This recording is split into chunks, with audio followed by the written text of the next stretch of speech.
we'll do a couple more stories in the fun half, but I want to go over this briefly because this is sort of amazing to me. We've talked about this.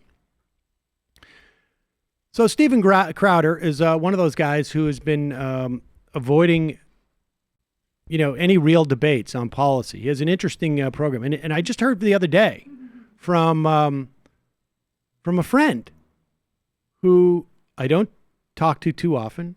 Her son said to her, "Hey, I heard Sam might debate Crowder. I hope he does because that guy is horrible."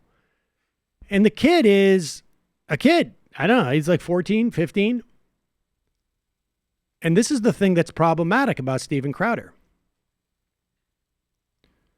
That it's really twofold. One, he spews this right-wing garbage.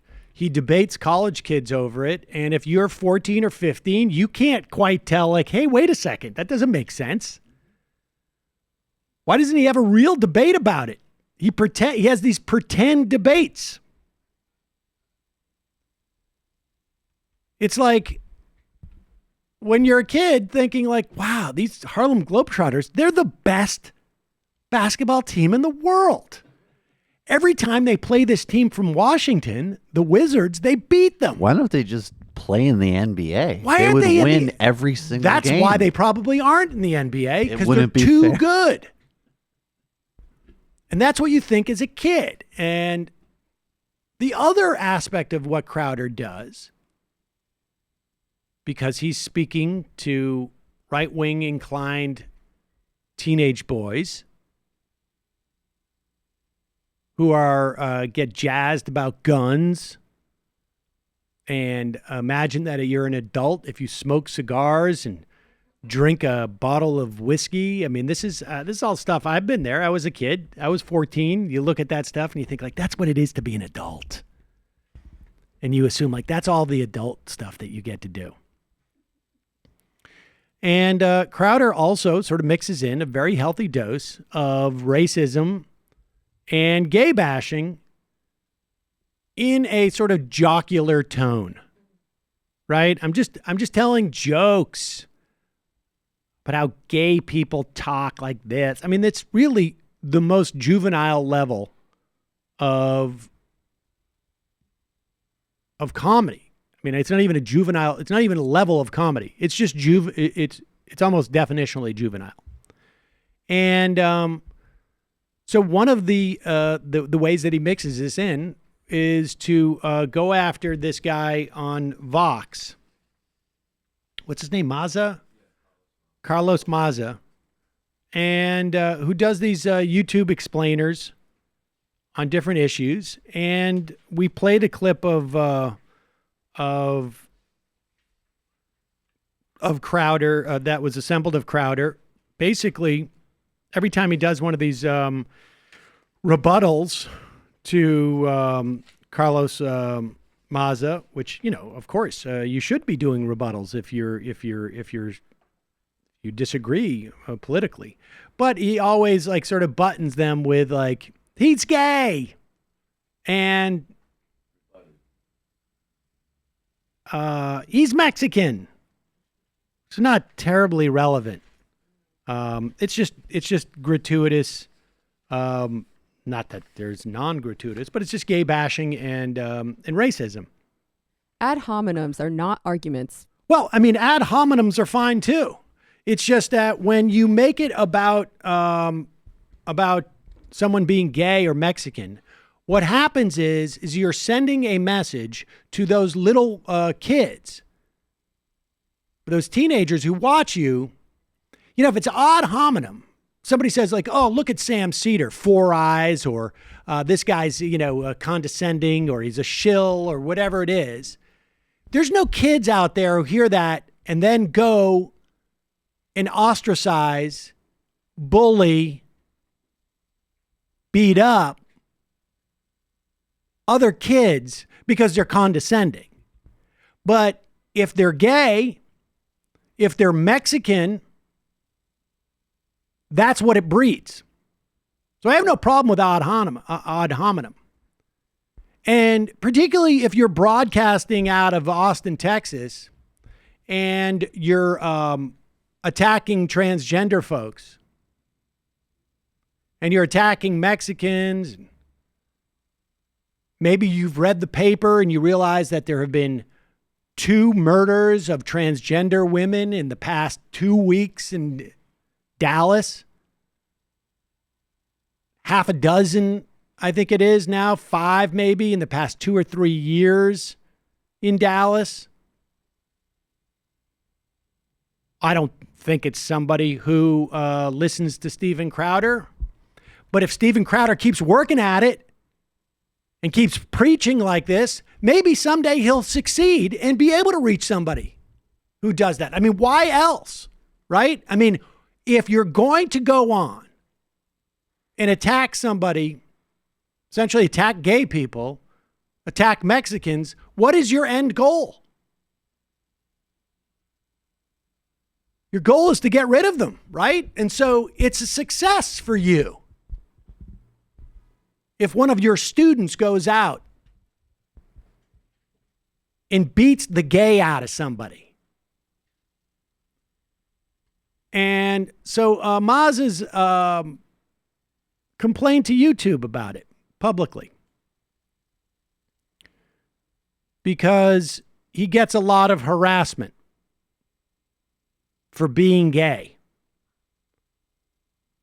And I don't know what the solution is to this. Obviously, you could demonetize his entire channel. He can keep doing what he's doing, but you can demonetize it.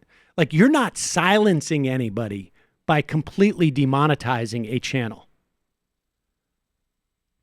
There was a lot of people who were demonetized. Almost all politics were demonetized about 1.5 years ago.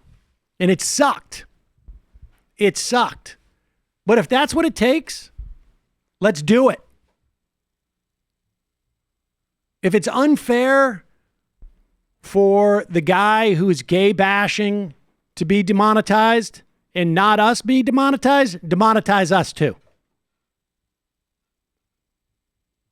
Because at the end of the day, anything that we do here has no relevance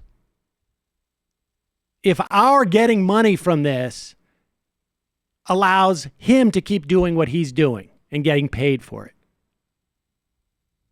And here is and the reason why I say this, okay? I mean, there was a time actually where some members of Congress, right when Air America started, where they wanted to institute the fairness doctrine. I think it was Louise Slaughter, actually. And she invited me down to talk about it because there was no other talkers who would come and support it. And because right and left, they knew that the business model is not supportable in the way that it would be if there was a fairness doctrine. People don't like to mix in their left and right commentary on the same channel. And my attitude was like, you know, the reason why I'm doing this is because, I mean, I need to make a living, but that's secondary to doing this. If I want to make a living, I'll go get a different job. And if you're worried about the suppression of free speech, then the first thing you should be doing is saying demonetize him and demonetize me, if that's the concern. Because if you don't do that, then I get a question like what your motivation is here. I'm not worried about censoring in it. And if people are worried that YouTube is too dominant, then cut it up.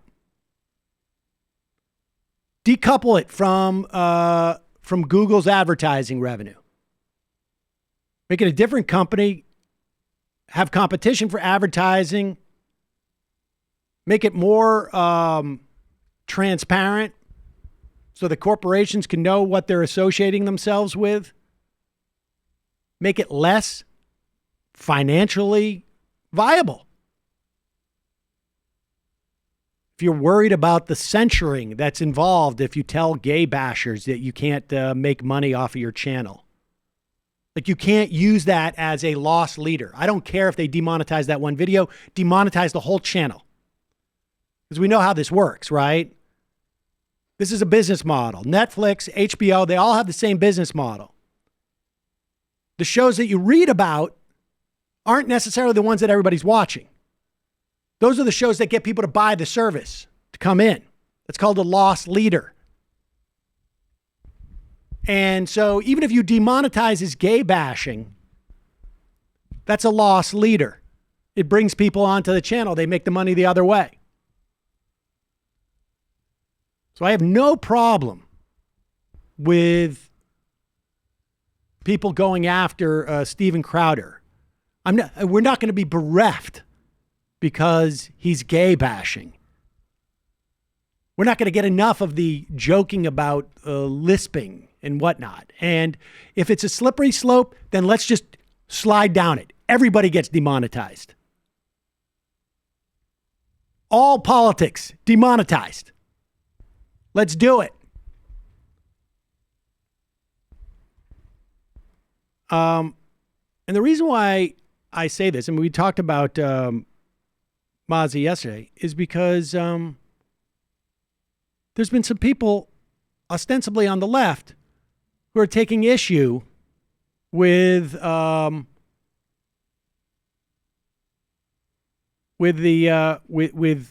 Mazza calling for Crowder to stop doing what he's doing.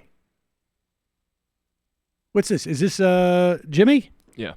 Yeah, here's our old friend Jimmy Dore, who was so toxic they had to jettison him from TYT. Oh, no, I know he wanted to go tour. He wanted to go tour. Here he is. To create smart, thorough, engaging content for YouTube. Pause it. He's reading off of Carlos Mazza's tweet where he is contacting YouTube and saying, like, look, I've been doxxed because of this guy. We also got this video from Progressive Voice, and I think he pulled it from his paywall stream, so it's a little bit low quality. But oh, is this a one of Jimmy's paywall? This is what you got to pay to hear? Yeah. A company that claims to give a shit about LGBT creators. And it's miserable to have that same company helping facilitate a truly mind-melting amount of direct harassment. Really? Is this what your complaint? It's so funny. My family sees this shit. Oh, really? Really? What about the families of the Really? 85,000 kids that have been killed in Yemen? What about those families? Really? Really? My family sees this shit. I had to explain to my much younger sister what the fuck a Steven Crowder is and ask my siblings not to respond. I had to explain to my nephew what a fucking news dupe is who pushes war for a fucking military-industrial complex 24/7. I had to explain to them that Wolf Blitzer, Jake Tapper, Rachel Maddow, and Chris Hayes are warmongers and they're tools of the establishment, and that's why they'll never tell you the truth, which is why we have Trump as president. I had to explain that to my nephew. My family sees this shit. This guy, what a snowflake this fucking guy is. This isn't about silencing conservatives. I don't give a flying fuck if conservatives on YouTube disagree with me. Sounds like you do. But by refusing to enforce its anti-harassment policy, YouTube is helping incredibly powerful cyberbully. I'm being bullied, Carlos Mazza. Jesus H fucking Christ. Anyway, if you want to help, I guess you can go to this dude's videos and flag them. But YouTube isn't going to do anything because YouTube does not give a fuck about queer creators. It cares about engagement. And homophobic, racist harassment is very engaging. Again, the problem isn't Crowder. There will always be a fucking assholes trying to get attention by being bigots. The problem is that YouTube is designed to give those assholes a megaphone, push new followers in their direction, and keep them listening. It's a weapon. Uh-oh. Sounds like he wants to get rid of YouTube. Let's see.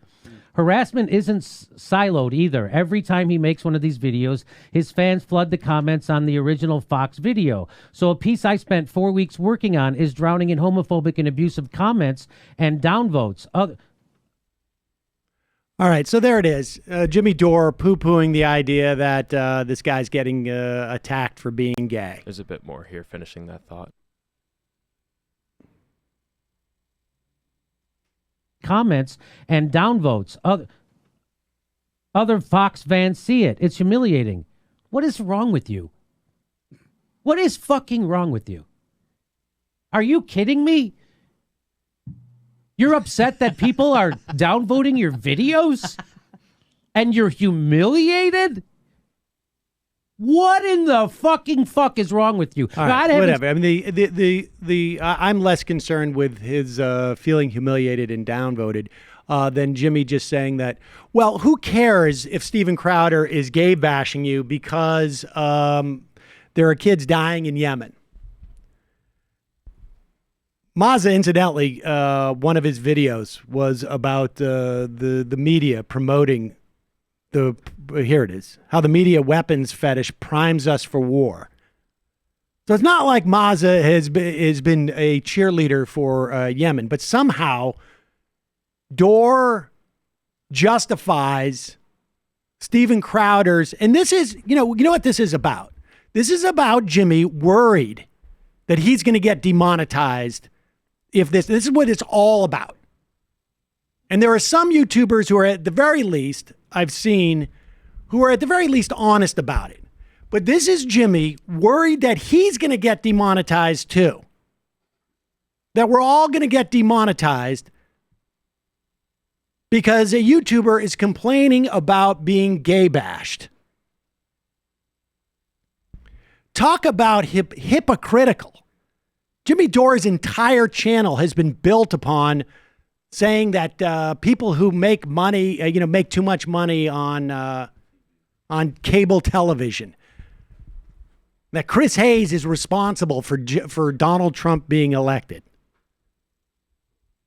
How is that the plan? I thought the plan was Jimmy was going to make sure that Hillary Clinton lost so the Democrats could learn a lesson.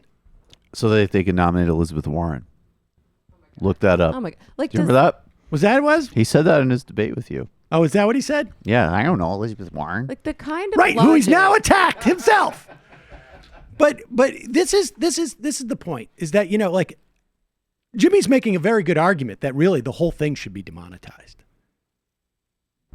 And I would say that TMBS is doing pretty well, and I'm not totally sure I agree with all this whole demonetize everybody thing. I just think it's incredibly hypocritical to say, like, we can't figure out how to deal with someone being gay bashed, and to poo-poo the idea that Mazza doesn't care about conservatives disagreeing with him, and then laugh like, oh, it seems like you do. I think what he's referring to is, I don't like the fact that he's calling me, he's basically queer baiting me. We all know that if you complain about being doxxed, that means that you don't care about the genocide in Yemen. Well, he's making kind of a weird argument. He's saying, like, don't hate the player, hate the game. YouTube financially incentivizes people to do hate speech, therefore they're going to do it. And then YouTube is hypocrites if they censor it. But like that kind of argument could be extended to like capitalism as a whole, right? It doesn't get the abusers off the hook. Yeah, I mean, and Jimmy Dore is not an anti-capitalist, by the way. The other thing that just strikes me is, like, one, you could just demonetize all political channels for sure. Two, you need to, regardless of that, start breaking up these companies. I don't think that to me is a separate track that needs to happen. And then three, there's the other aspect of companies, these platforms acknowledging that they're media publishers and, in fact, hiring and paying well human editors and content curator, whatever the hell they want to call them, and recognizing that, look, this is a journalistic platform. We need to actually invest in it. YouTube is quite efficient at giving you copyright strikes. There you go. Okay? If we were to go and use material that is copyrighted material, we get 3 strikes. Now, there's 2 things that can happen. One, if one of our songs hits the stream, we get demonetized for the entire video. It can be 1 minute of a song in a 2.5-hour show, and we get demonetized for the whole thing. Fine. That's somebody else's content. They want the money for it, whatever. We can also get a community strike against us if we use copyrighted material without the permission, without the credit, and we don't have fair use for it. So YouTube can demonetize. We get 3 copyright strikes, 3 community strikes. We are demonetized. Period. As a channel. There's no reason why they can't do that. And I just would say, I mean, and obviously they can do that with machines and algorithms and AI and stuff like that. But I think with, what I would say about the need to actually have editors and so on is, I mean, for what it's worth, like, I think that if you were a channel that did, maybe you could even make a distinction that, okay, whatever. If you do political opinion, demonetize it. Sure. Okay. That's one proposal. But if you did anything having to do with an actual journalistic enterprise, and one thing that I do see as a potential problem that's much bigger than Jimmy Dore whining about this, but as I say, like the way Facebook has treated Telesaur as an example is a huge problem. And these companies are both ideologically and business-wise not equipped to distinguish between Alex Jones and somebody doing an actual documentary series on, as an example. That's why you break them up. That's why you break them up. You break them up. And I think, though, frankly, even when they are broken up, they're media platforms. And media platforms are eventually going to need to have actual journalistic components to them and be treated as such and hire as such and invest as such. I think that you need, look, you could base your conditions upon something like, I don't know, the way that we do anti-discriminatory housing practices or something like that, because obviously there's ripe for abuse. Soon as institute that demonetize the whole platform, the whole channel type of thing, we're gonna get attacked. Sam's calls conservatives a-holes or whatever it is.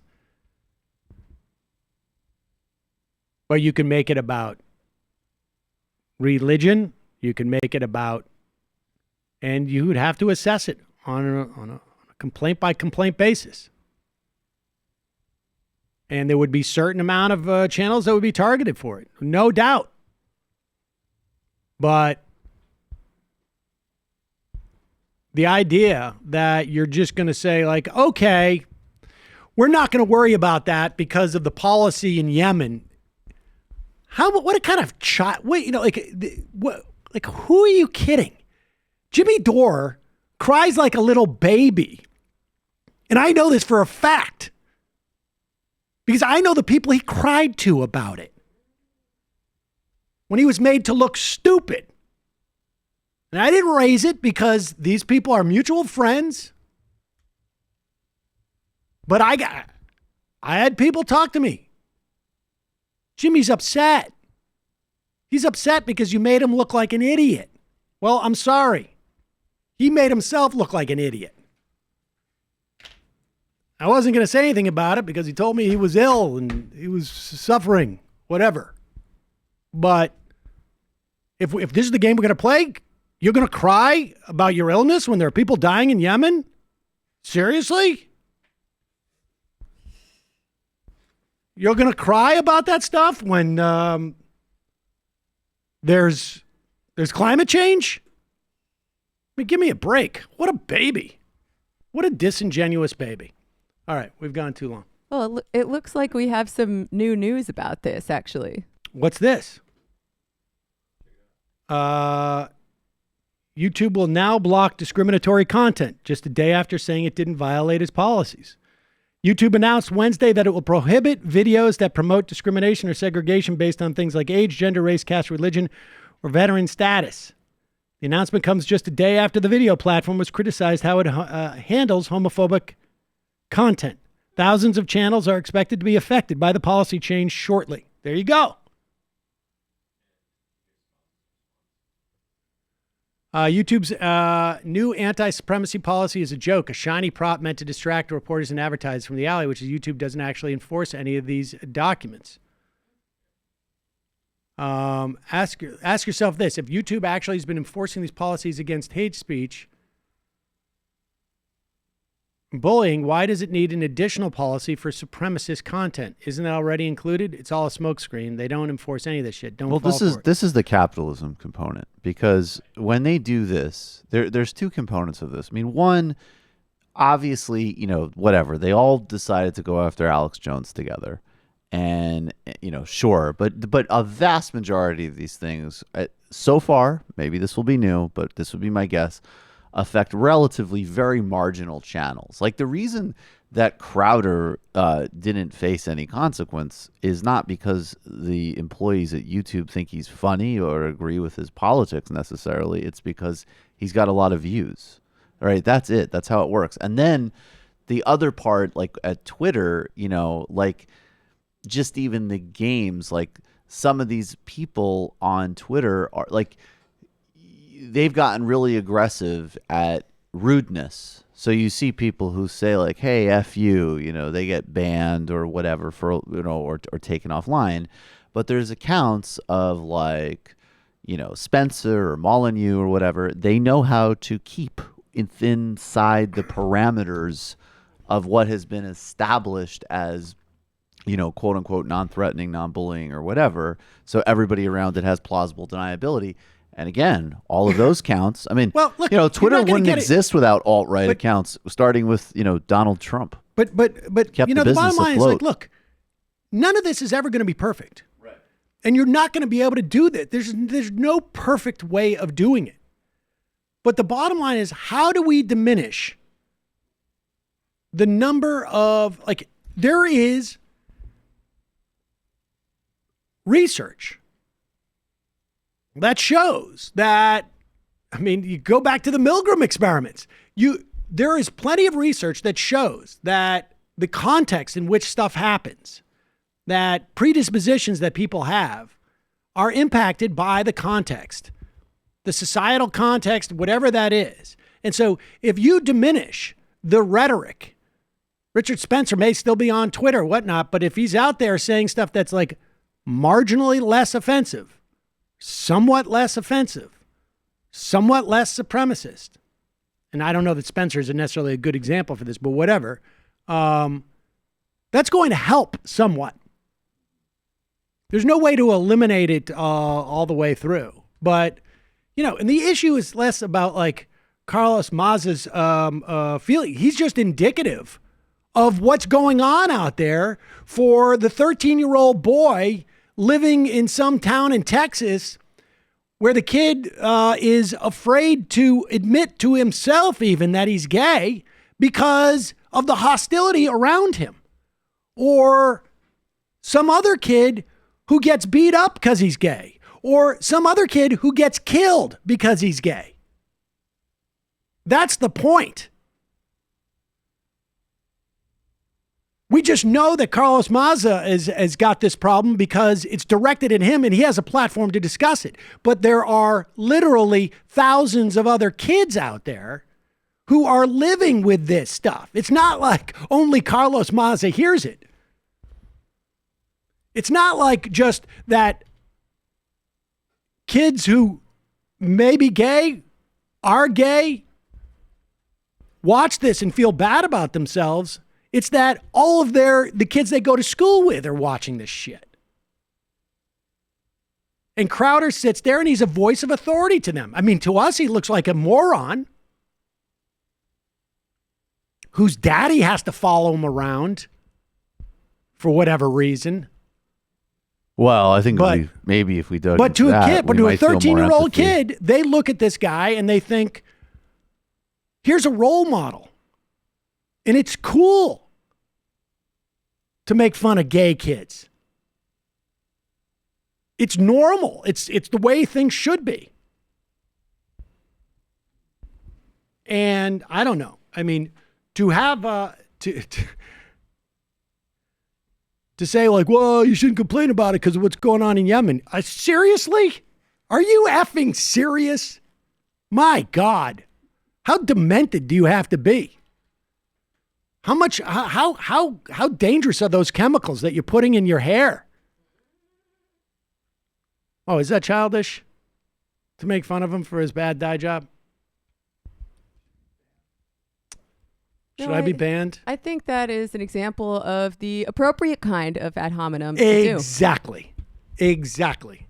One that kids are just not going to deal with. All right. I get a little caught up in that. I just think it's disgusting.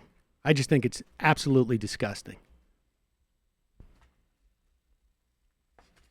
I mean, my God. I get it. You got to brand yourself because Michael Tracy went on and said something about it. And so now, that's your crew, your tribe has said, we're not going to